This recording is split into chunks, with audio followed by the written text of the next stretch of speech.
Good morning, Titans Nation. Welcome into the Morning Glory Show. I hope you are shit showered and shaved. I hope you got your mayo in your cup because it's time to tighten up. And I am your host, as always, Jake Robertson. Follow me on all socials at Glory Days Sports. And today I am joined by my two beautiful co-hosts as well, as always, Jonathan Miller at Esports Balin and B-Will at BWillTFTV. How are we doing today, boys? Good, man. Can't complain. Glad we made it through the tornadoes that came through Middle Tennessee last night, man. I mean, they were scary. Oof, those are rough. Shout out to everybody out there who might have been impacted also. Man, hope everybody's all right. Yeah, you got to keep your head on the swivel, boys. But hopefully hearts and prayers out to everybody out there that's dealing with any rebuilding. Hope all your families are safe. But we're going to talk some football today. It's been a busy week for Rand Carnthon and the boys. We got a huge signing that we'll be talking about. We brought in Tyler Boyd, the Cincinnati Bengal, filling in that wide receiver 3 role for Will Levis and Brian Callahan. What are our initial thoughts on the signing?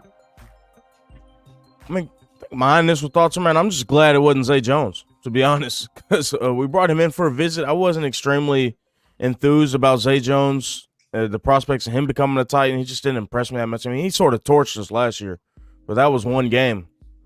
But, you know, Tyler Boyd really gives us even more of a veteran presence in that locker room.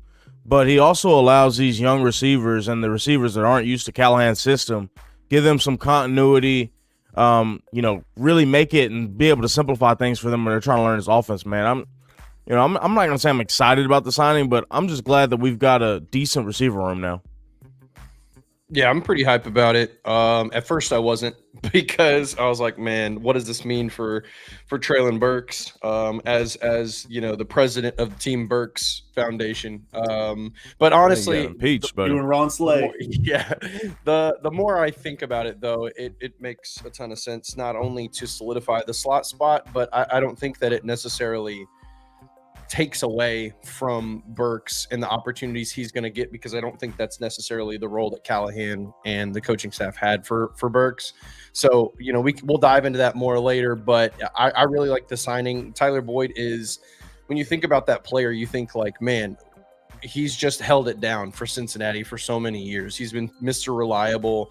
He's had the ability to kick outside when there's been an injury, which T. Higgins has had significant and many injuries. So there's been a lot of opportunity for Tyler. But yeah, I think it's a great signing. I think it's good for continuity with this new offense that's being installed. Tyler's going to arguably be the most caught up, I would assume, out of the bunch, and he'll be able to help the rest of the receiver core kind of get up to speed, and the transition should be really smooth for him. But what's really interesting is the contract situation. The contract situation is like, wow, up to $4.5 million was far less money than I assumed Tyler was going to fetch. I think he made like $8.9 million on the last year of his contract with the Bengals last year. So really, really interesting on that side. But I love it. Love it for the Titans. No, I think this is a continuity move, just like you put it. This doesn't raise the ceiling for me by any means, but it does raise the floor. This brings in one of Callahan's guys to help teach these other receivers and even catch up DeAndre Hopkins and Calvin Ridley, get them up to speed as well.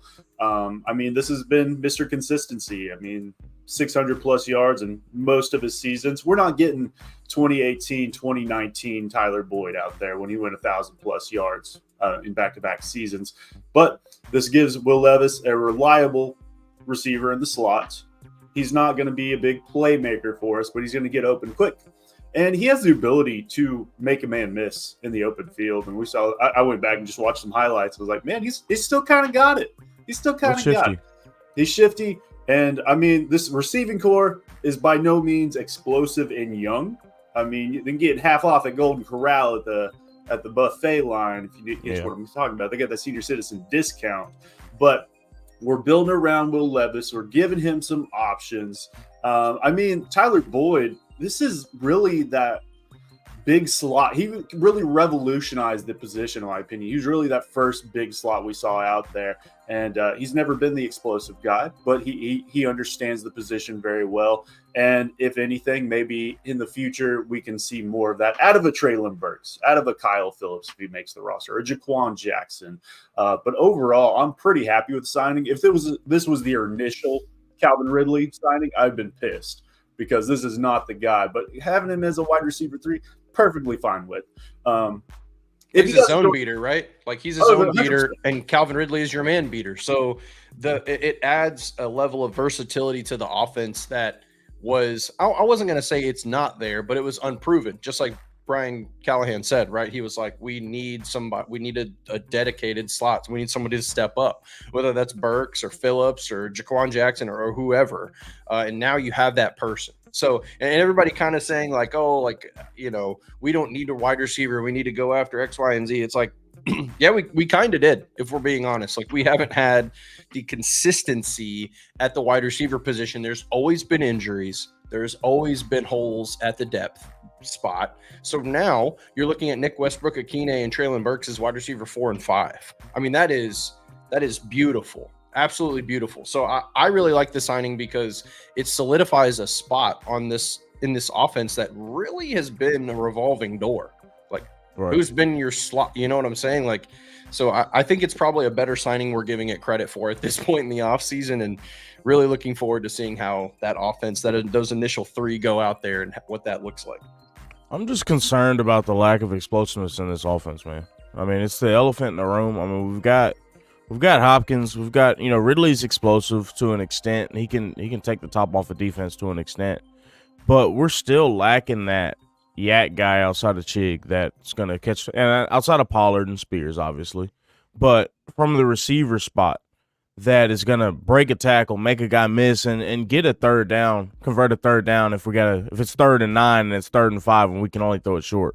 We really don't have that, and that's why I was really, and this is beating a dead horse. This is why I wanted us to get Malik Washington. He's that guy, you know, but we sort of just conceded and threw in the towel and got a vet that, you know, it's $4.5 million for Tyler Boyd, and it doesn't excite me. I'll just say that. No, if we're just talking relative athletic scores, Tyler Boyd almost ran a 4.6 at the combine 10 years ago. DeAndre Hopkins was a 4.6 plus. And the Calvin Ridley, I mean, he wasn't a fast guy either. But we look at Will Levis, and when he was his most successful, it was really 2 years removed from college when he had a Wan'Dale Robinson in the slot there for him. That was the speedster. He's really not ever had that in the NFL to this point. So right. And Treylon Burks, I mean, he's going to be that vertical threat for you. He's going to go up and get the ball. But, I mean, he's pretty slow, too. I mean, Chigakonkwo might be the fastest player on that receiving core at this point in time, other than a Jaquan Jackson, who is that speedster. But is he going to see the field is the question. So I really have I'm hopeful for this receiving core. I was listening to the Fantasy Footballers this morning on the drive over, and they put it, this receiving core is microwaved French fries is how they put it. Was really good at one point in time. 3 years ago, this is an elite receiving core. I mean, there's no doubt about it. But I don't know if I'm going to go that far. They might be air fried fries. I mean, but overall, it's a good signing. And I think as far as a depth perspective, this might be the deepest this room has ever been for the Titans since they moved to Nashville. And I don't think that's a hot take in any means. But I'm going to be interested to see what transpires. And we're 1 day away from rookie minicamp. So maybe Jaquan Jackson gets out there and he shows out. Maybe. That's the hope. So. What do y'all say about, you know, if this, for me, this signing amongst others is really what takes away all excuses from Will Levis, in my opinion. I think that's what this season's more about than anything. I wouldn't say it's about competing for a Super Bowl or anything like that. It's about really, truly, and confidently understanding if he's that guy at quarterback. You know, he doesn't have any more excuses. No. Yeah. I mean, they did a great job of building around him, right? Like, that's what we needed to see. And, you know, I actually said that in one of my videos that I made recently was that the only thing you can hope for is that the team is going to do everything they can to find out if Will Levis is the guy right away. You have to, right? Because you don't have the 5th-year option that a typical franchise quarterback has because he was the top of the 2nd-round pick.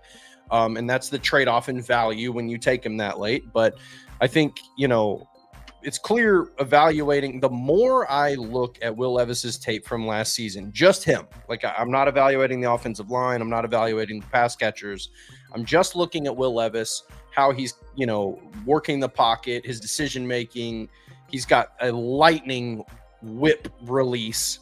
So the intangibles are already there. You can see that. But just looking at him process, I mean, I know that there's a play that's been going around from the Houston game late in the season where he's literally getting hit and diving sideways and whipping the ball like on a rope to the sideline. Those are things that Ryan Tannehill can't do. Those are things that Marcus Mariota couldn't do. Those are things that we haven't seen. Vince Young never made that throw. So I think the difference in what the Titans, what we've seen at the franchise quarterback spot and what we have in Will Levis is that he has some very, very serious thrower of the football ability that we we definitely have not seen to this point. So now you guys are right. Like, we have to see him put it together. He has insane talent. The offensive line is far and away better than it was last year that he was working with. His pass catchers are far and away better. He's got a arguably just as good, if not better, defense working for him. So he should see the ball more. It's just everything is playing in his favor. So he's got to put it together. No, definitely. The Tennessee Titans media and fandom, we're always going to be higher on our quarterback, of course, other than maybe Marcus Mariota at the twilights of his career. Everybody seemed to be down on him. But when we look at national media, Titans fans are going to be pissed off because they're going to have us at the bottom of the barrel of teams. They're going to have us draft in Carson Beck in next season's mock drafts. And you have to understand, if Will Levis doesn't have it, he doesn't have it. And they're going to be looking back into that well very soon. Ultimately, he is a second-round quarterback. You're not hitching the wagon if he's not that guy. It's something you can cut. I mean, look at Malik Willis. He's one round removed from being Will Levis. I'm not saying he's not, and I loved Will Levis coming out of the draft, and I think he can be that guy. But you have to show promise. You have to put it together. Physical talent is there. In between the years, I think, is there as well. And it's really just cleaning up some of those mistakes and showcasing those highlights a lot more moving forward. And I think he can do that. I think he can do temperament that. With him. That's the big thing with me is his temperament. And it's not saying that it's bad to have that super, super, super aggressive temperament. There's a time and place for it. You can't be like, say you're in a Super Bowl down by 21. You can't have that same temperament week 3 when you're up by 2 touchdowns. You're trying to close a game out. That's the big thing with him quarterback wise that I see. And that's something that Callahan's going to help with. And getting a guy like Tyler Boyd, he's going to slow your temper down a little bit too. He ain't going to give you the option to throw it 50 yards down the field. So, we'll see about that. And he doesn't have to be Josh Allen or Patrick Mahomes next season. You know what I'm saying? Like, that's the thing. Like, what's funny is that this is what I find funny. Will Levis does not get the same grace that Anthony Richardson has been afforded. Will Levis does not get the same grace that Trevor Lawrence has been afforded. And granted, Trevor's put it together and had some pretty nice seasons. So, not taking anything away from Trevor Lawrence. But what I am saying is that if Anthony Richardson, someone who has a far smaller sample size and a much bigger injury history, is getting more grace, I saw something that said that, is Anthony Richardson a top 5 quarterback? That was a graphic that somebody made a couple days ago. And I'm looking at that like, bro, I like Anthony Richardson as a player, but to call him a top 5 quarterback and say Will Levis is the 32nd quarterback in the league is like, there's a major played in discrepancy 4 there. fucking games. Yeah. 4 games. I don't understand. I'm just being completely objective here. I don't understand. So what I'm saying is that, is Will Levis being looked at in a harsher light because he's a Titans quarterback? I think he is. And so he doesn't have to be a top 5 guy next year. He just needs to be good. That's really all he needs to be for people to say, okay, he can build on this. And so, he has to give us, I like what Zach Lyons did in one of his shows. This was probably like 2 months ago or something, but he was giving a basically like projections for what would be considered good enough for Will Levis in terms of like progressing. And, he had, like, from a projection standpoint, he was looking really good if he would have finished the season out. for the sample size of games he played. But what's interesting is like the ceiling for a Titans quarterback is like 4,000 yard season and 35 touchdowns and not throwing double-digit picks. And it's like the ceiling is really low for him to be like, wow, this is the best season since a McNair season, you know? So I think that that's also something that Titans fans, we have to kind of temper our expectations a little bit, because like the national media is shitting on Will Levis so hard that we're almost going, oh my gosh, like if he's not Josh Allen next year, then we have to go quarterback fishing. It's like, oh, timeout. If he stays healthy and has a good season, then we're in the clear. He's going to be the guy. Yeah, it's hard to have a good season in NFL, though. I mean, you know, it's just we'll see how it is. He's a second-year quarterback. He'll have more tape on him. You know, if I were to put a percentage of how confident I am that he can be our quarterback, I'd say it's about 70%, 75%. You know, I think Richardson himself has a lot higher chance to be the second best quarterback in this division than he does being the worst quarterback in this division. I mean, let's be honest. I think he can, if he does what he should do, he could be right under Stroud. And Lawrence, I'm not high on Lawrence at all. But it's all, like we said, with Levis, it's all about his temperament. We can't say it's a supporting cast anymore. Can't say it's his prehistoric offense. It's all in his hands, which is exactly what we want. You know, we draft this guy in the second round. The destiny of this franchise is in his hands, and we can't say that we'd be worried for character issues or anything like that. He doesn't give us any reasons to worry. It's literally just about what he does from 12 to 3 on Sundays. You know, that's about what it is. I think my two biggest things, and MB in the chat kind of alluded to it, what does it actually define to be that guy? In my opinion, it's pretty simple. You have to stay healthy, which he hasn't done the last 2 seasons in college or in last season in the pros. And you have to be slightly better than Ryan Tannehill. That is all I am asking. You have to go win your team games. That's what it is. If you're the guy, what it means, and that's why Anthony Richardson is getting some love, because in that small sample size he played, he went and won them game. You know what I'm like? He was him. That says a lot. That's what it's got to be, right? So like your quarterback, if Ryan Tannehill, he had his moments in 2019, 2020, we saw some flashes, but that was on the back end of his career.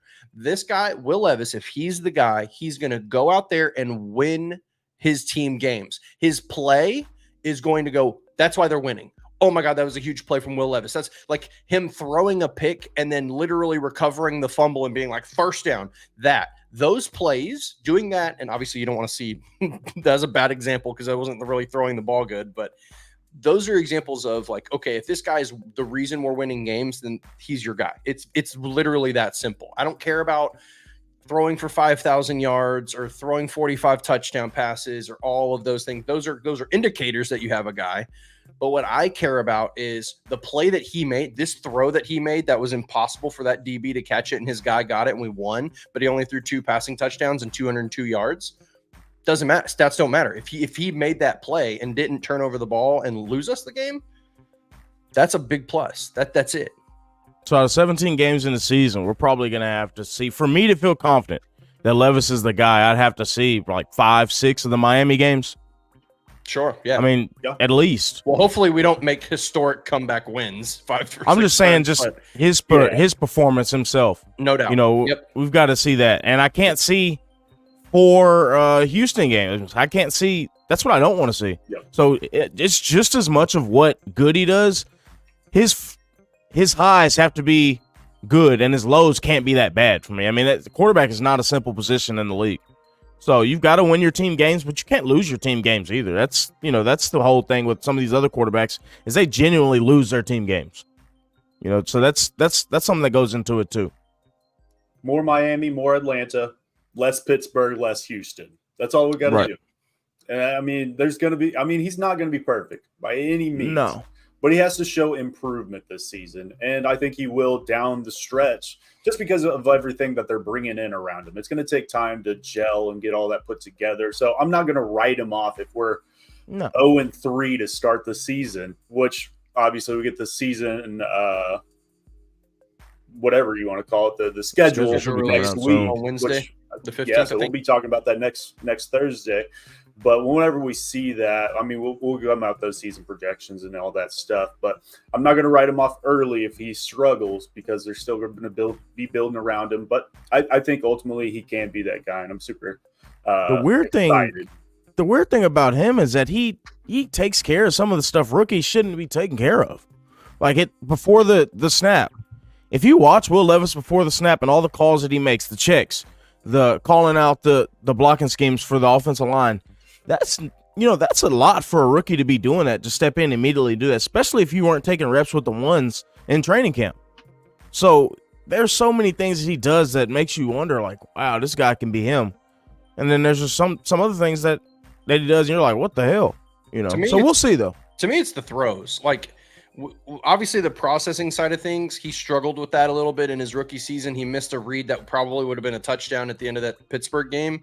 And so there were moments like that where he struggled. But, boy, man, this guy's arm talent is absurd. He literally – like the throw to Nick Westbrook-Akine in the Atlanta game where he literally cross-bodied the right.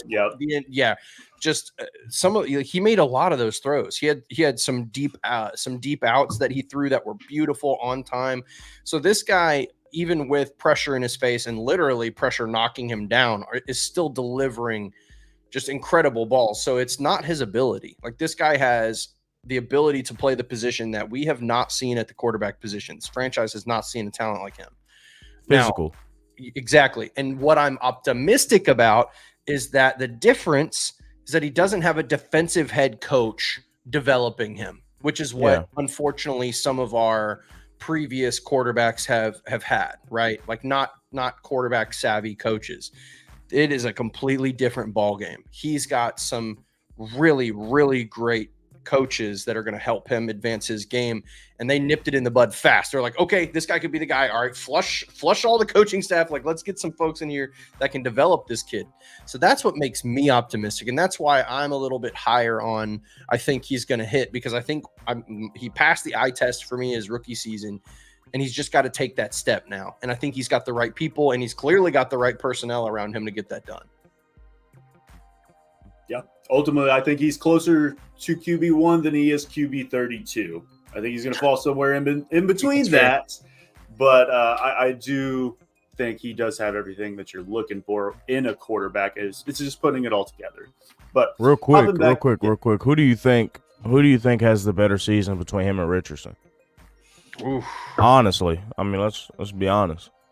If you want my unbiased opinion, I was higher on Richardson coming out of the draft than Will Levis. I had him at QB2 and then Will Levis at 3 and then Stroud at 4. Big, huge miss on my part. But I like that was real bad. It was real bad. I wanted Stroud so bad for the Titans. And the Titans did too. But ultimately, I think Anthony Richardson will have the better season if he stays healthy. I really like the way this year's Colts draft I wasn't high on, but last year's was very good. I love Josh Downs. I like Michael Pittman. I like what they're bringing in. They got Anthony Gould now, so they have another field stretcher. He needs snaps, though. So similarly to Will Levis, I think it's still going to take some time, and he's going to have some huge yips at points and times in the season. But what he offers on a physical aspect is unworldly. Best athlete at the quarterback position outside of maybe Cam Newton ever. So I think he can't put it together there. But I think he might have the best play caller in the division too. Yeah. Honestly. If Peterson's not calling plays in Jacksonville, he'll have the best play caller in the division. Steichen, the shit he did when he came to Nashville, the game he called against us, and the game he called against us in Indy was great. They just have problems executing. But I mean, he had Minshew dealing against us. Yeah.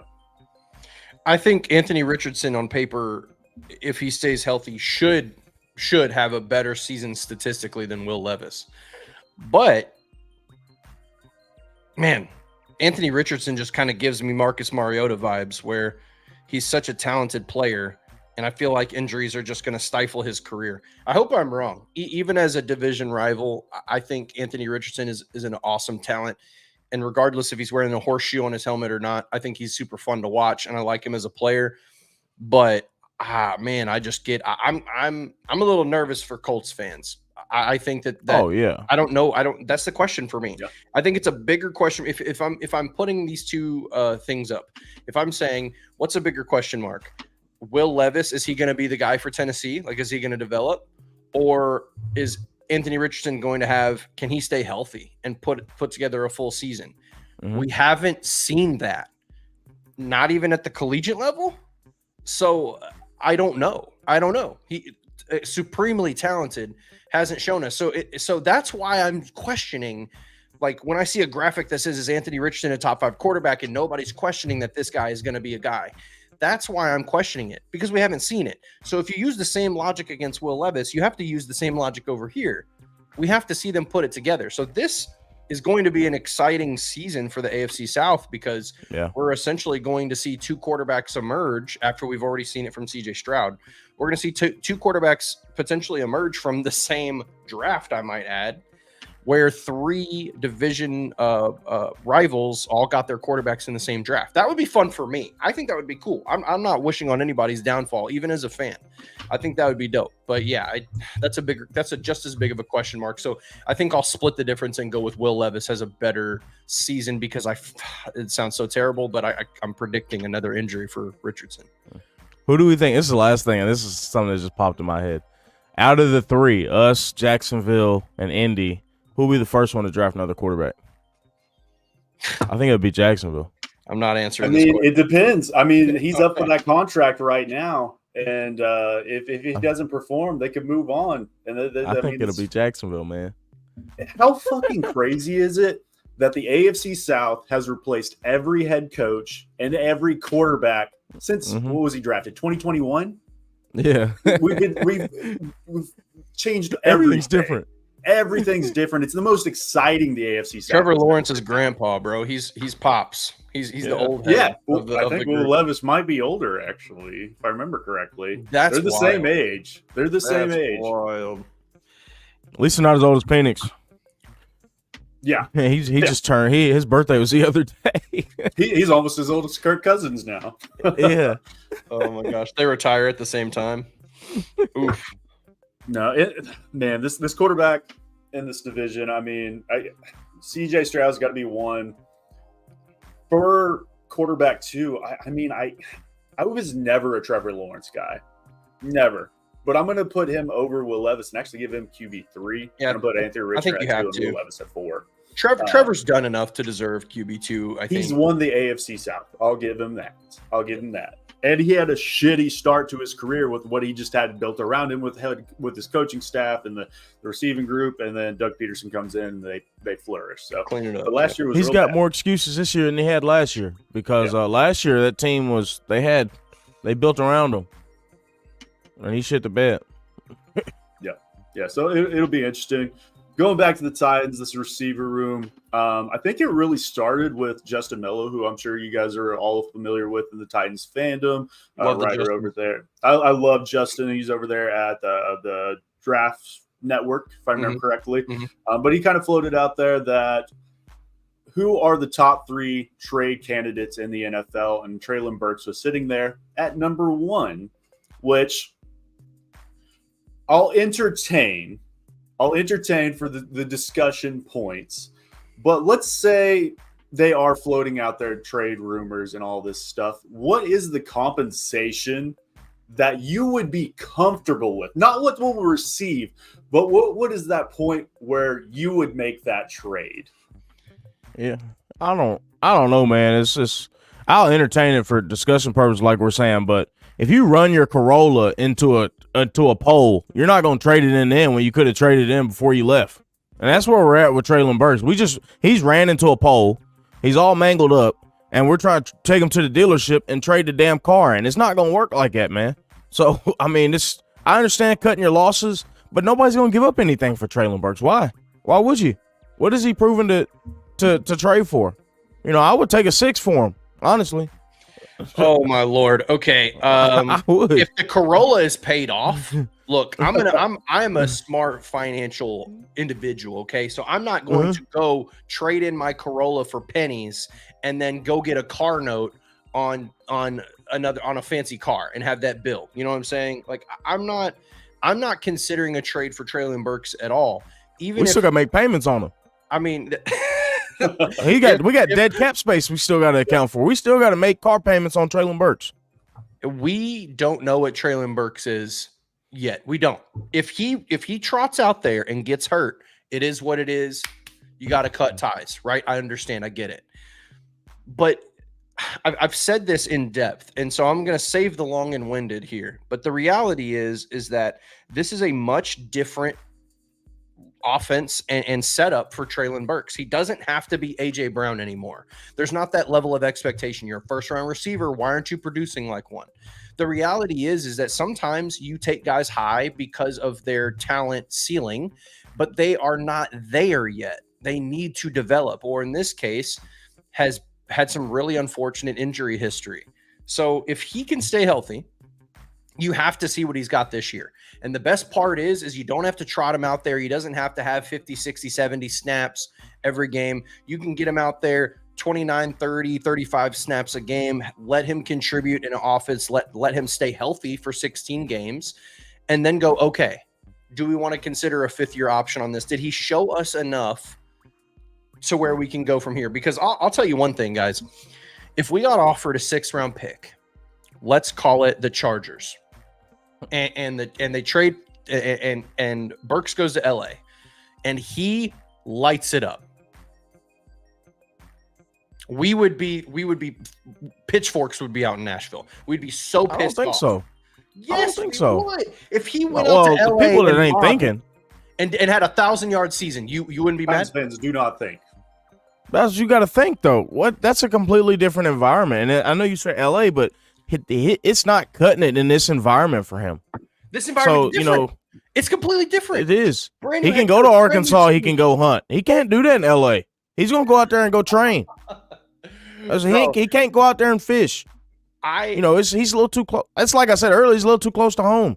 He's just got to leave and find another pace, another environment to rekindle his career because it ain't working here. Would you trade Treylon Burks for Jaquan Jackson? That's what you're getting in a 6th-round pick. Yeah, I mean, I would trade him for Malik Washington. That's a whole nother story. I can tell you right now that the trade offers, if they've received any, are like a 7th or like a pick swap. The trades are not good. It just doesn't make any sense. You keep a talented player. You can't deny he's talented. His issues are not in his talent or his ability. His issues are in his availability. He has not been available to showcase his talent. So if you're telling me, hey, Treylon, look, we have an entire offense of veterans, just studs right in front of you. Sit back, learn the offense, focus on yourself, really make sure that you are available when we need you. We're going to plug you in, you're going to stretch the field, and you're going to be dynamic in a way that highlights and showcases your ability. And if he gets hurt and he becomes unavailable, then guess what? It's no big deal because this front office and this head coaching and this coaching staff did not choose him. And you cut ties. It is what it is. It's like, okay, we're shedding dead weight from the last regime yet again. But if he hits and he shows up and he gives you 600 yards on 50 catches or 45 catches, then you go, okay, maybe we have something here and we can feature him a little bit harder, right?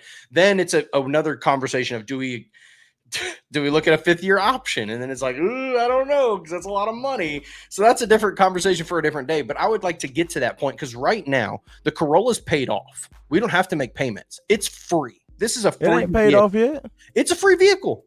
No, it ain't. We still got dead cap money on him, bro. What if we cut him? We still got to pay, right now, bro. He's making 1st-round money. But what is he making in the grand scheme outside of being a 1st-round pick? What's his actual money?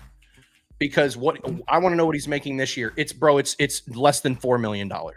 I'm looking up this 5th-year option you're talking about. That's what I'm looking up. $3.5 million, be will. Let's be. That I know he won't get.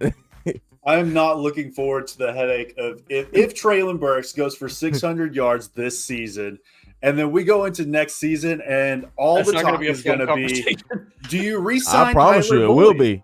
Do you re-sign DeAndre Hopkins? Do you rely on Treylon Burks and bring him back to be that wide receiver 2 behind Calvin Ridley? I mean, this could all go really bad very fast. Very fast. But at the same time, it's like he has the talent. It seems that way he now, showed Jake. It looks like that now because we have the last 2 years to look at, and it's horrible. So, of course, this is our response. But if he puts together a season where he catches 45 to 50 passes for 600 or something yards, right? Let's say he catches 5 touchdowns. You know, that's certainly not wide receiver 1, wide receiver 2 numbers, but it's a big jump in production for a guy who has not been available. To me, if he's available for 30, 35 snaps and he stays healthy, I'm interested in keeping him around. But again, let's kick that can. But yeah, we'll see. We'll see. I could be wrong. I could be a foot in my mouth week 1. He could trot out there and get hurt. And bro, I'm dreading it. I really, really hope that's not going to happen to him. But if we see him get hurt and it's significant, I'm going to be very, very sad. The coaching staff has shown close to zero confidence in this guy. You can't. The new coaching staff. You can't.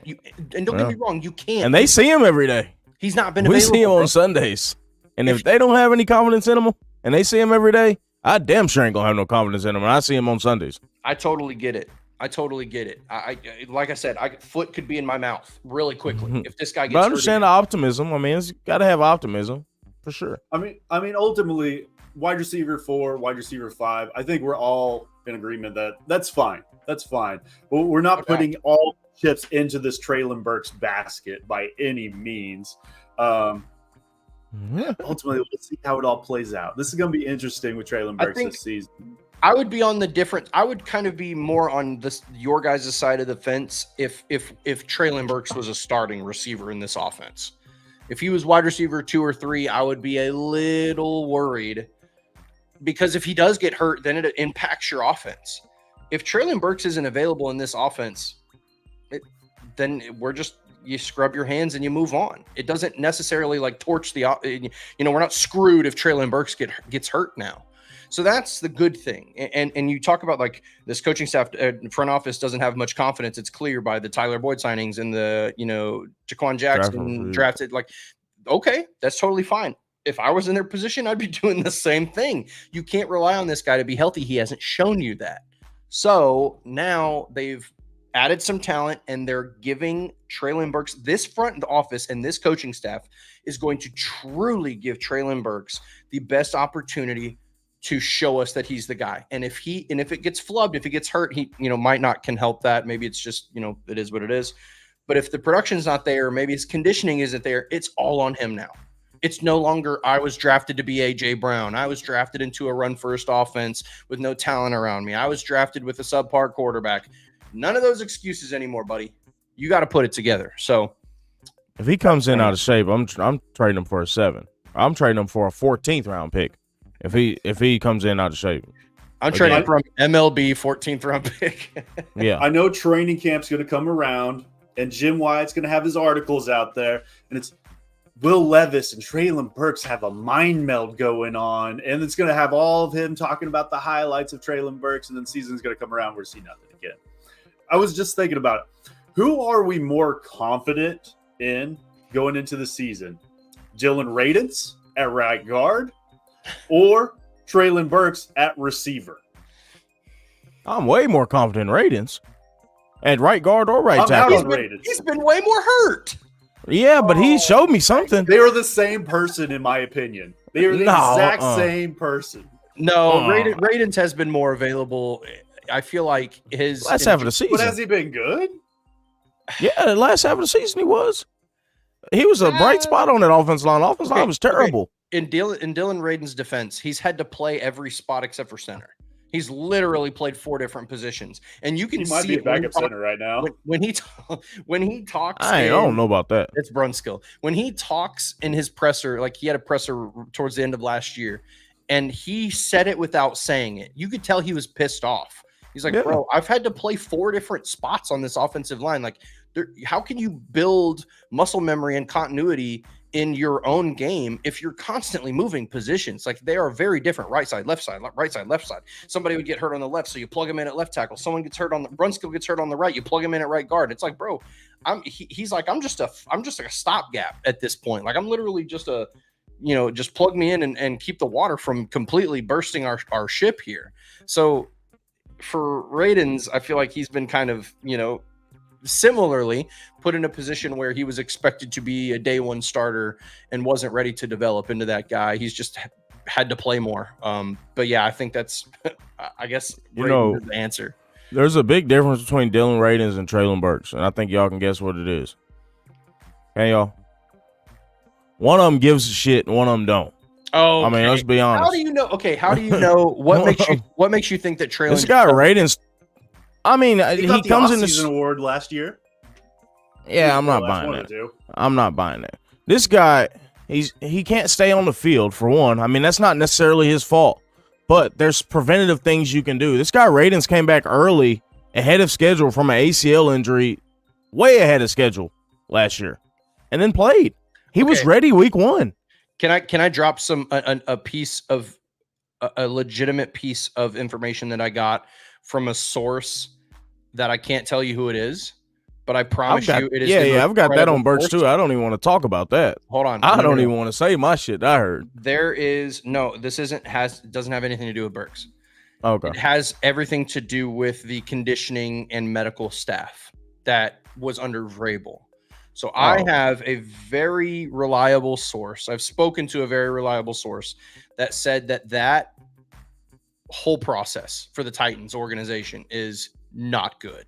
Like one of the worst in the league in terms of like medical conditioning, not necessarily the strength stat, but like medical conditioning and basically coming back from an injury type of thing. That their process was god awful. We were building calluses. And so when Vrabel talked about the soft tish guys, that wasn't on the players necessarily. The process for them to rehab is I don't think it's the same anymore. I think they've changed that staff out, but in previous years it was bad. So all those injuries that we saw piling up, and Vrabel's like soft tish guys, soft tish. All these guys are soft. David Long just went and had a hell of a season in Miami. Yep. What I thought David Long was a soft tish guy. Watch Christian Fulton play all 17 games in LA. Watch. If he plays all 16 games, I'm more worried about that team than it would not have. Right. I'm not talking about his performance, just availability. He might be out there. He might not be good. I mean, I think y'all are a lot lower on ratings. Y'all should be though, man. Honestly, I mean, the guy, he's shown promise. I can't say the same about Burks. I like Radens. He just has to I can genuinely look at film with Radens and look at film with Burks and say one's shown promise and the other has damn near regressed from what he was in college. I mean, Burks, he's not breaking any more tackles. He's not any more explosive than he was in college. Too much. So pollen. what? Yeah, it's too much pollen. I think last season the problem is he regressed last season. That's what made it worse. So the injury stayed persistent, and then the production was far less. But if you look at his rookie year, there were a lot of signs that he could be, explosive and do like the Dallas game where he like literally tight-roped the sideline for like 20 yards. Like he had those moments, and then obviously where he can go up and get those contested catches. So we'll see. I'm beating a dead horse. Yeah. I'm in a very small room with a very few people and thinking that there's some optimism here for Burks. We'll see. Biggest thing is he's got to show us this year. But the good news is that he doesn't have to be AJ Brown this year. He can just be productive in a way that they think he can do it. That's all. Yeah, he can be Tyrone Calico. That's who he can be. That's who he can be. Tajay Sharp. Yeah, no. Tajay Sharp. That's who he can be. Just don't be out on Broadway beating people up. I think we all offer a great perspective on this. Jonathan hates Dylan Radens and loves Treylon Burks. We will opposite of that. Wait. I hate both of them. I like Dylan Radens. So we're talking an hour on just the wide receiver room, and that might be the deepest room we have in this Titans organization. Going back into this team, what is the biggest question you guys have as far as positional groups go? What do we need to address before the season starts? Oh, you can go ahead, Jonathan. For me, it's two different groups. The first group is our edge rushers. I think that, obviously we have, a couple guys who are talented. I really like Caleb Murphy, and maybe this coaching staff does too. Maybe there's something there, and maybe I forget his first name, but our new defensive line coach Rucker, what's his first name?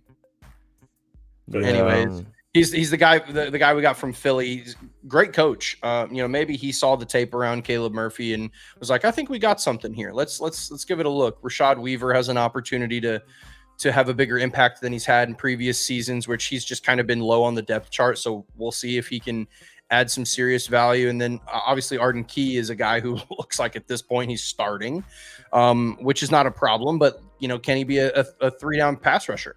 I don't know. He might have to be. So at this point, I'm a little concerned with maybe do we have enough on the edge? And then the other group obviously is the guys behind them, and that linebacker room in terms of like who your Mike and Will linebackers are going to be. I really, really love Cedric Gray a lot, and I think he's going to be the green dot wearer. I think he's going to plug in and be a day one starter, and then it's probably going to be a rotation of guys. Otis Reese still there, still showed a lot of promise towards the end of the year, so I'd like to see him there. But yeah, to me, those are probably the positions with the biggest question mark, because I'm not as low on the right side of the line. I think if NPF is healthy, then the line he's gonna play adequate football on the outside. So I think that line is a lot better. The safety group I'm not too concerned with. They're gonna go sign a guy, and I like the depth. The depth is fine. Corners are good, wide receivers good. I think it's just the outside linebackers and just the linebacker room in general, I guess, outside and inside. Yeah. I'd say linebacker room, but then again, I don't really put too much stock into that position like as much as others do. I'm really looking at my biggest concern are edge and safety. We got Rashad Weaver that's going to be seeing, 50% of the snaps. That is not good. we got to get a guy. We got to find an edge guy. Really, the profile edge guy that I think we need to get is just like a bigger run stuff in 5-tech is really what we need. Somebody that's going to come in, set an edge. Really, Autry. We got to find a budget Autry and he's not going to be as versatile as Autry is or anything like that, but he can at least stuff the run on early downs and be there, because we absolutely cannot have Rashad Weaver in on early downs. They're just going to torch us. And then safety position as well. We've got to sign a safety, which they will, I'd imagine. This safety market, it hadn't even started churning like I thought it would yet. So, these guys are really holding out for their money, which I respect. But, we got to get a guy like Marcus Mann here. Justin Simmons is who I prefer. But as long as we get one of those two guys in, that safety room will be okay. And then the linebackers are going to do as well as Sweat and Simmons do. I mean, they're indicative on that. That's where they're going to play. If we keep those smaller linebackers clean, guys can fly to the ball. You can get a guy off the street that can fly to the ball and make a tackle. So that's really what we're going to have to do. We're going to have to keep them clean. Sweat, Simmons, keep them guys clean. Let them fly to the ball. And we got to set the edge to be able to let them fly to the ball and it be a chance of us getting a tackle within the box. Because if we don't set the edge, these linebackers ain't going to run sideline to sideline and make tackles. Like, you can't play winning football like that. You got to find a guy on the edge that's going to set the edge and force these guys inside. So that's really what I'm concerned about, man. Edge and safety. We got some pass rushers in Landry and Key, but that's only two.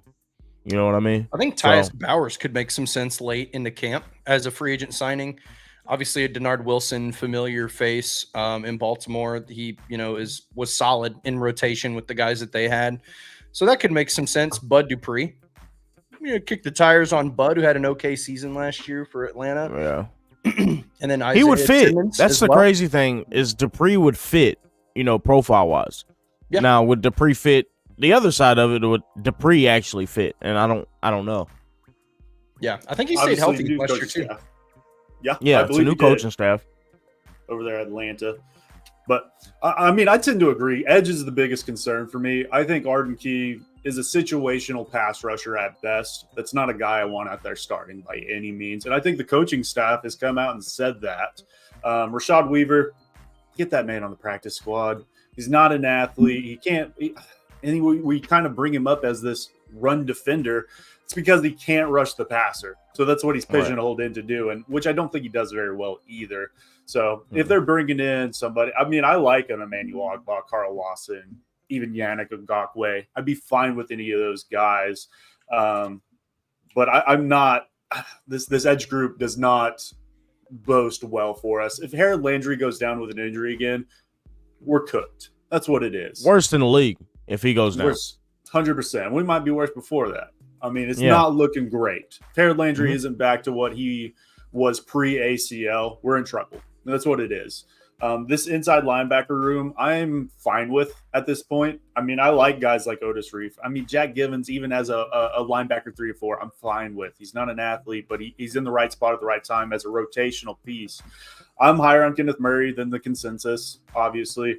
And Cedric Gray, it's a guy, I mean, coming out of the draft, I wasn't super high on the pick just because of who was still on the board, but it makes sense. He can wear the green dot. So my biggest pull is safety, which I know also out of consensus, I like Marcus May more than Justin Simmons. And it's not just because of his play. It's he's got the continuity with Denard Wilson. He's going to offer some insight there. I think at this point in the career, they both, between him and Justin Simmons, haven't just lost a step, but it's steps. And as far as athletes go, straight line speed, I think Marcus May is still slightly faster athlete. I'm not going to say he's a better athlete, change of direction, and all that stuff. I think Justin Simmons still has. But I think Brian Callahan got his guy in Tyler Boyd. I see it very similar on the defensive side with Marcus May. The only other ones I can maybe think of, tight end, that's something that needs to be addressed, and I'd be fine if they brought in another tackle. I think Mekhi Becton's still out there. I'd be happy to throw him. He did sign? Okay. Yeah, well, it'll be MPF and Jalen Duncan as your right tackles this season, which I think I'm not writing off Jalen Duncan. I like Jalen Duncan. I really do too. He was a project. He was a 6th-round pick. We threw him out there early. Of course, he didn't play well. But I think he does have a lot of things that you like to see. And, I mean, there was things on tape that I really liked last season as well. So, ultimately, I'm not ruling him out as being a project right tackle next season. You know what's crazy to me is that we spend all this time leading up to the draft talking about the draft. And it's not just us, but it's people. Spend so much time leading up to the draft talking about the draft. We don't talk about the draft after the draft as much as we should, nearly as much as we should. We still have a hole at edge that we could have filled with that 6th-round pick. I am disgusted with that 6th-round pick that we had, Newton or Jackson. I'm disgusted with it. We had Mo Kamara. We could have. And I'm not saying he would be a star edge by any means, but he would have filled a need that we had at the edge. Instead, we drafted a slot receiver that hasn't even really had that much production in college. You know, I just don't get it. What is the difference between Jaquan Jackson and Kyrus Jackson? Yeah. But if we were going to sign Boyd, why do we even do that? What's the point? I don't get it. But I'm extremely supportive of the organization, the way it's going. It's just you can still ask questions of why and be critical of it. And I'm extremely critical of that pick just because there's so many other options and ways we could have went instead of getting, Jaquan Jackson. So. Man, going back into that, it's like, man, would you have preferred to have I know Andres Pete just signed, but would you prefer an Andres Pete and a Roma Dunze, who was still on the board at that point in time with Latham, or do you prefer the Boyd and Latham side of things? So there's a lot that can kind of go into a lot of those things that you were looking back. Obviously, we can't change shit. This is what we got, and I'm going to root for him regardless. But it's going to be interesting going back 3 years from now. What could have been? This is the Randy Moss pick. This is the Amon-Ra St. Brown pick. So Titans fans are always going to hold that against Rand in the future if it does sour. Ultimately, I think Latham can be a great player for us, though. So yeah, I'm happy with the 1st-round pick. I shouldn't be complaining too much about a 6th-round pick anyway, but I mean, it's just a 6th-round pick. It's a special. It's a 6th-round pick. Yeah, but I feel like we could have filled some needs there in the short term. We're getting our dogs, our disciplined assholes with grit. But you guys have anything to add before we hop into this draft? No, I don't think so. I just think Jonathan's going to order me a Treylon Burks jersey. I hope I have a reason to. I hope I have a reason to. If Treylon Burks buy comes one out, if we do. And goes 1,000+ yards, hell yeah, brother. Hell yeah. I'll lay one on here. If he has a 2-touchdown game, I'll wear a jersey on the next show. I'll wear a Treylon Burks jersey with a damn Arkansas hat. think it's I'm gonna possible. order it off of natix.com though, so might not be authentic. Just in case it does sour in the future, I'm not out a whole lot. But all right, let's go ahead and hop into this draft. Yes. If you guys are checking us out for the first time, we got a couple hundred of y'all in the chat. Make sure you hit that like, comment, and subscribe button. If you're checking us out on Twitter, head over to YouTube, type in Glory Day Sports, and join the chat over there. Obviously, our comments don't pop up that you guys post over there, so come join the conversation. But as we end each show, we do a draft. And today we're doing our favorite college football players of all time. We're going 4 rounds. We're going snake draft style. I didn't set the rounds we were going in, but I'll go ahead and kick us off. B. Will, you go ahead and go second. Jonathan, you go third, and you'll be on that swing. I honestly don't remember what we did last week, and I didn't look it up.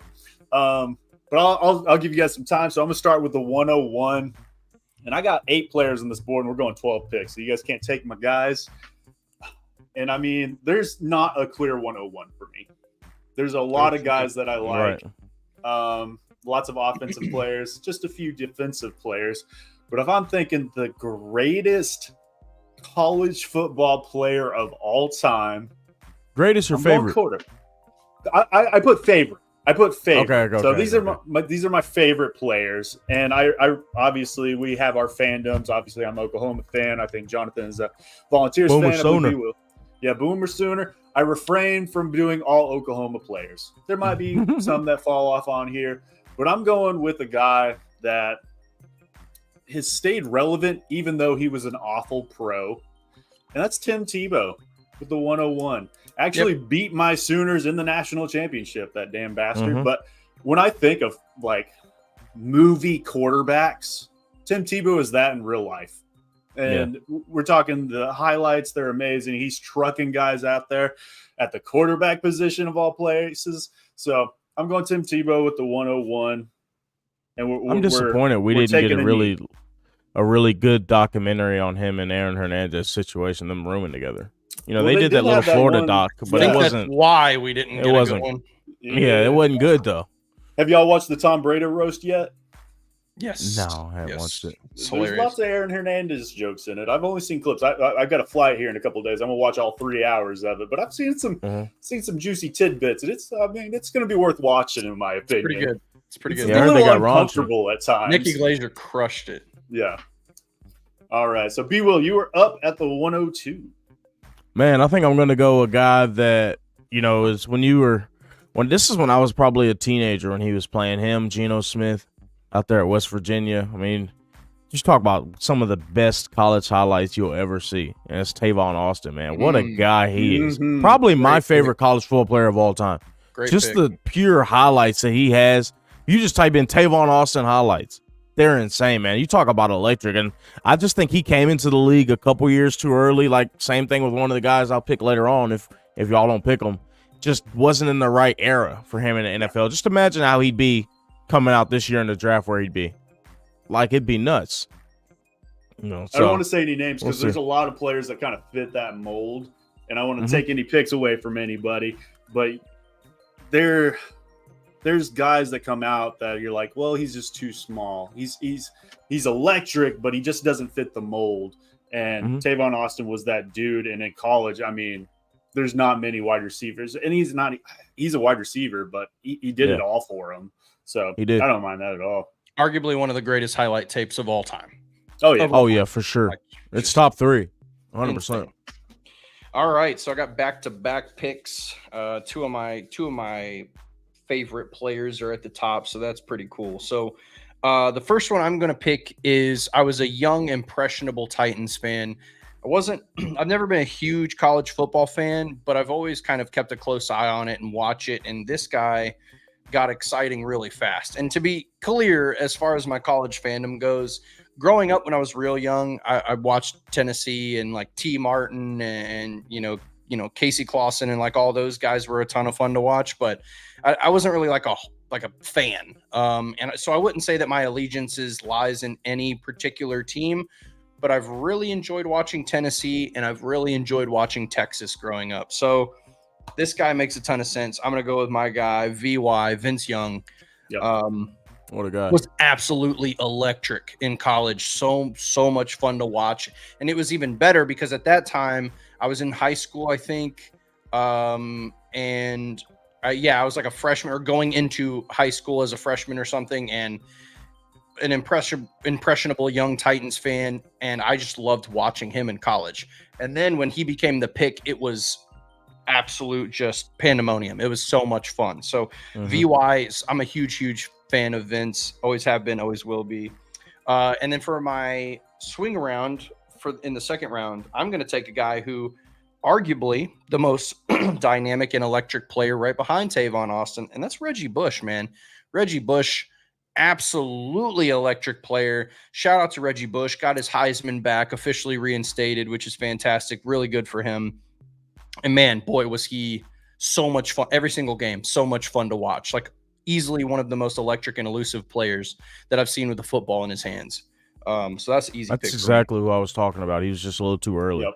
Yeah. Yep. And I mean, big fan of that. What would that have been? 03, 04 national championship when Vince Young and Reggie Bush played against each other. Yeah. I mean, that was a hype draft too. We drafted Vince at 4 and 3. I think 3 and Liner Bush came went out. at 4, Reggie, right? Reggie at 2 to the Saints, I think it That's was. right. Or no, Reggie. I think Reggie went a little later. Yeah, it was Mario Williams. Right after. Mario Williams 1 He to was 1. Houston.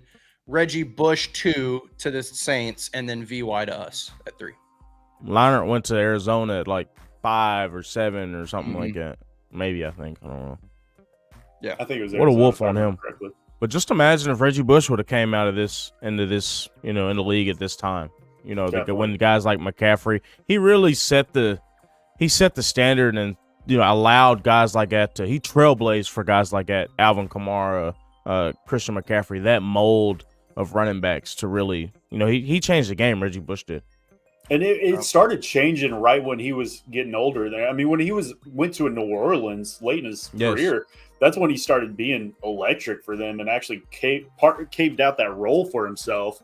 But yeah, just a couple years too late for him, unfortunately. Liner was the 10th pick according to MB, and that was still a bust. Still too soon for him. USC quarterback. Yeah. Yep. Left-handed quarterbacks. Yeah. So I'm back up, and a couple of picks have gone off the board that I think it's B-Will, right? Oh, it is B-Will. It is B-Will. Yep. It is me. Go. So I'm gonna take a guy that just a couple of years ago. I mean, he had a hell of a documentary come out last year too. But this is a guy that you talk about electric. He's up there. He was just as electric, if not more electric, than Reggie Bush because he had social media behind him. He's beating suspensions. He's flying to Miami to sign footballs and stuff like that. You talk about Johnny Manziel, Johnny Football, the guy. He didn't go to class. That was my next He didn't pick. do nothing. He played football, and he won. And he single-handedly beat Alabama at the peak of its powers. That's back when Alabama didn't lose. They went to College Station. Before College Station was College Station, you look at those highlights, the stadium is not, Johnny Manziel built that stadium. That stadium was nothing. It looked like a high school football field, a Texas high school football field when he was there doing his thing. And you talk about just an electric player, man. And, he was him. One of my favorite college football players. Same. Yeah, that would have definitely been my next pick. Well, we've gotten a lot of offensive players off the board. So I think I'll go ahead and kick us off with the first defensive player. And I'm going to Ndamukong Suh. When he was at Nebraska, he almost won the Heisman at defensive tackle. You realize how hard that is? Dang it. Yeah. That was my pick. He's out there stepping on kids. He's throwing offensive 50 linemen TFLs. around. 50 TFLs in his career. He was a monster. Greatest Nebraska defensive player of all time. Shots at Will Compton. So I'm going to Ndamukong Suh with that first pick.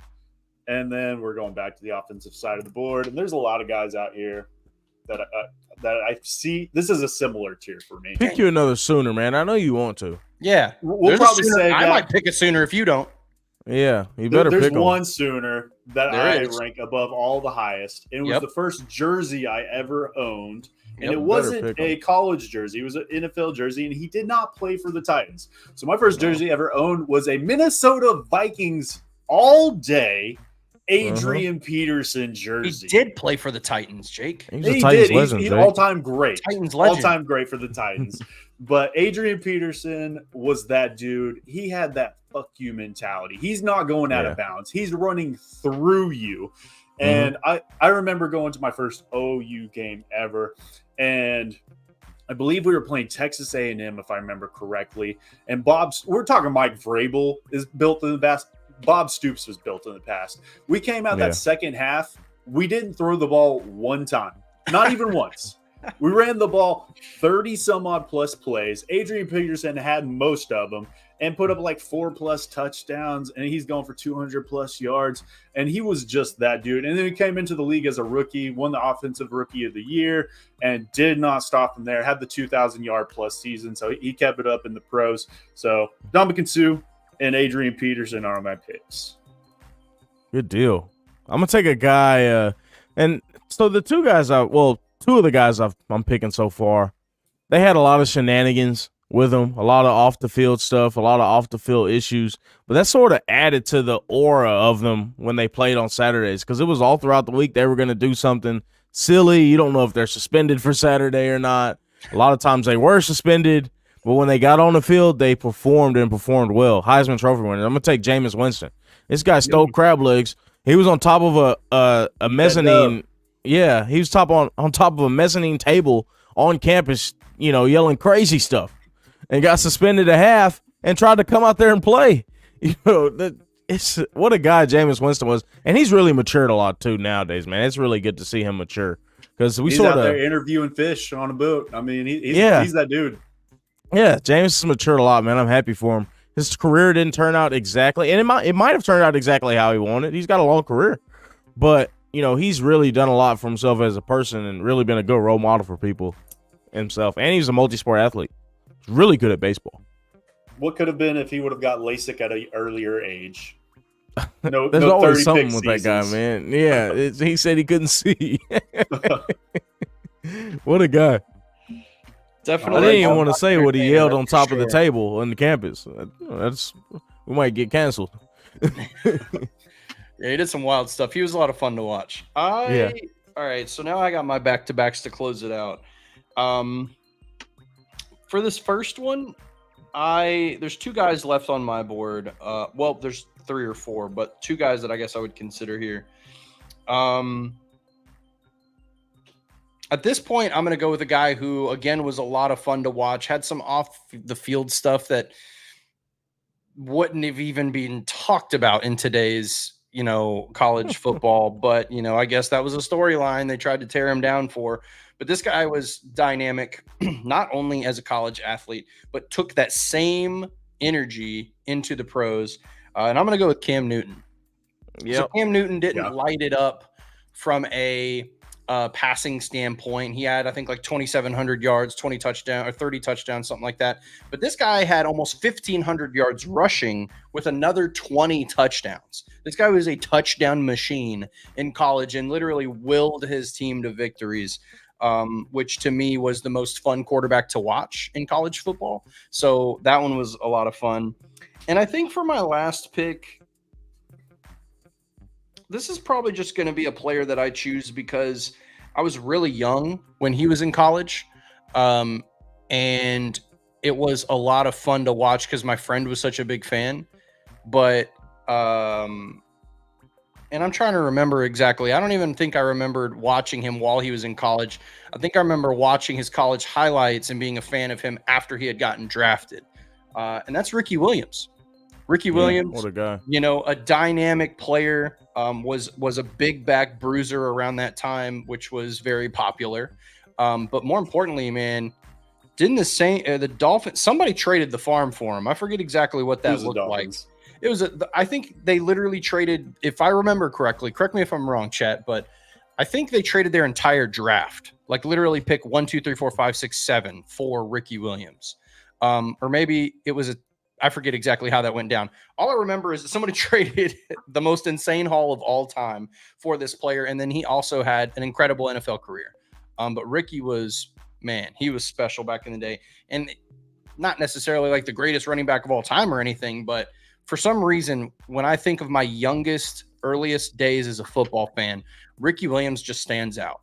So, Ricky Williams. Yeah, the thing is, they traded all that. They could have waited until free agency and gave him a pound, and he would have came right to Miami. Yep. Right. So it was the New Orleans Saints and the Washington Redskins that made the trade. And it was every pick they had in that draft and 2 of their first 3 picks in the 2000 draft. So the next year for the 5th overall pick. Was it Dick Butkus who was the head coach of the Saints at the time who traded for him? I think that watch me be right on that. That's insane.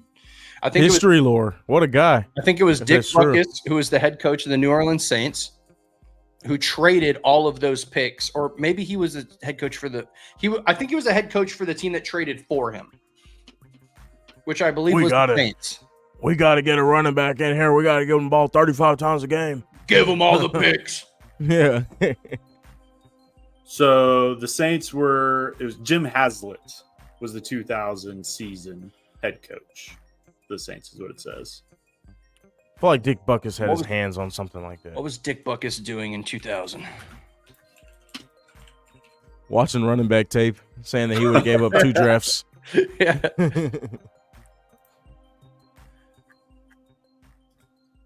Sorry, this is holding up the draft, but I have to know. No, for a name dropping Dick Butkus at 7-something in the morning, we've got to get to the bottom of it. It's random. Hold on. This wiki is deep. I'm on wiki too, and it ain't showing. I don't see it either. Okay. All right. Well, we can move on. I'll keep looking, and I'll let you guys know what I find. I swear to God, I know this is so. Why would I remember that? You know what I'm saying? Like, so random. Mike Ditka. Oh, the wrong Chicago Bears linebacker. Thank you, MB. Mike Ditka. MB has helped us a ton today, man. Now, where was Mike? He's been on top of it. Real one in the chat in 2000. If you guys are over on Twitter, hop over to YouTube so you can correct us as well. So, Mike. All right, B-Will, you're finishing it out with your last pick.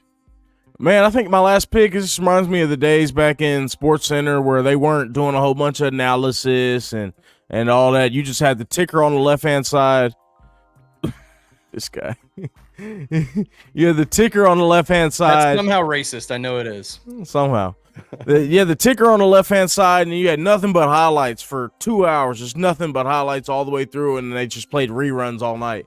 So that reminds me of a guy, running back from Arkansas, Darren McFadden. What a guy he was. Yeah. That was literally my next pick. That was an not so elite fast. pick steal. That was elite. Not so fast. What a guy, Darren McFadden. Big play guy. Catch the ball out the backfield, electric. He'll run you over too if you let him. You know what a running back he was in Arkansas. You know you didn't. Arkansas was Arkansas. High. Yeah, shoulder pads were that high. Statue of a man. He was a monster, man. So one of the guys I always look forward to. Worked with his aunt there for a long time, and he's that dude. Darren McFadden is that dude. But he had a good career too. He had a great career. Yeah. I mean, over there at Oakland, I mean, them and Al Davis, they were getting their demons. And this may have been a guy they should have drafted, but they went with another speed demon out there over at the Raiders. And I'm gonna wrap it up with Michael Crabtree, wide receiver out of Texas Tech. Michael Crabtree was that dude, great receiver out there. Was always that wide receiver 2. Not a wide receiver 1 in the league over there at the Saints primarily, but Michael Crabtree was a great receiver, and he won that. What was it against Texas when they were contending for the national championship that one year? He had that highlight catch across the sideline, walked in, and just went off. So that wraps it up, guys. Sad thing about Crabtree is that he's not going to be remembered for his playing career. No, he's going to get remembered for having his chain snatched by Richard Sherman. That's a sad thing about Crabtree because he was a good player, but nobody's going to remember him for that. Before we end it, Mike Ditka, I'm pretty sure, was the head coach of the Saints when this trade happened, because after the trade, Mike Ditka and Ricky Williams appeared on a cover of ESPN where they were like getting married. Ricky Williams, I remember that. They got him in a dress, and Mike Ditka only agreed to do it if he wasn't the one in the dress. So So yeah, so Mike Ditka. I was just remembering the wrong Bears linebacker. I suppose. My bad. Thanks, I MB. wonder if that was his last head coaching job. It had to have been. Oh yeah, I would hope so. Yeah. No. Yeah. After trading that for Ricky Williams, I mean, Ricky Williams was exceptional. I mean, he was a coming out of coach. Texas, He wasn't GM. He wasn't No. the GM. But Mike But Dick true. is going in that office telling them what he wants, and they're doing it. Oh yeah. He was Mike Vrabel in it, Yeah. which never works out. We'll remind that Obviously everybody doesn't. again. I mean, this was a really fun draft, guys. I think this is reminds me of when the girlfriends are like, "Hey, I'm just going to put my boyfriends in a room together," and they just talk about random sports players. There's random names, and there's so many other ones we could have talked about. I mean, this is a very wide versed list. One of the other guys when you're talking about was like just before his time, Cordell Patterson was one of those guys. Percy Harvin was another one. Oh, Percy I didn't want Harvin's to a take. good I one. didn't. Percy Harvin was up there for me. I didn't want to take 2 Florida players though. So, Right. But I think that wraps it up, guys. I think great show today. If you guys are checking us out, remember like, comment, and subscribe. We'll be here every Thursday, same time, same place, and we will catch you guys next week for the season preview. Peace. Predictions.